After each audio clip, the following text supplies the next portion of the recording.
السلام علیکم ورحمۃ اللہ وبرکاتہ۔ ہمارے اس گروپ میں بہت سارے ایسے ساتھی ہیں ماشاءاللہ جنہوں نے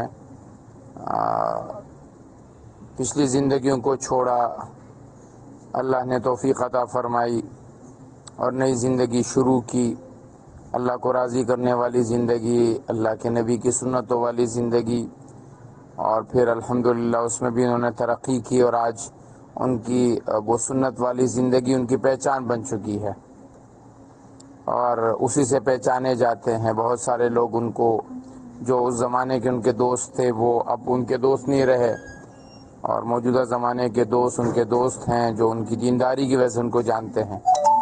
لیکن بعض اوقات یہ ہو جاتا ہے کہ وہ یاد ماضی عذاب ہے یا رب چھین لے تو مجھ سے میرا حافظہ والی بات ہے کہ کبھی کبھار یادیں آ جاتی ہیں، وہ تصویریں سامنے آتی ہیں تو ان تصویروں کو پھر اپنے ڈی بی پہ لگا لیتے ہیں۔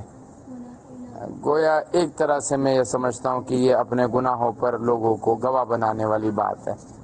جب آپ سنتوں کے خلاف چل رہے تھے، جب آپ کی زندگی سنتوں کے خلاف تھی، ایسی تصویریں جو آپ کی پرانی ہوں انہیں شیئر نہ کریں، جس میں آپ ایسے لباس میں ہیں، آپ کا چہرہ ایسا بنا ہوا ہے، آپ کے گھر والے بے پردہ ہیں یا آپ کی بچیاں بے پردہ ہیں۔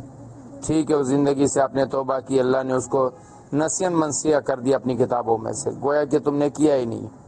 لیکن ہم جب خود اس کو دوبارہ لاتے ہیں لوگوں کے سامنے اس کو شیئر کرتے ہیں تو یہ ایک نامناسب عمل ہے، ایسا نہیں کرنا چاہیے۔ اپنی خیروں کو یاد رکھنا چاہیے، اپنی غلطیوں کو لوگوں سے چھپانا چاہیے۔ واللہ عالم۔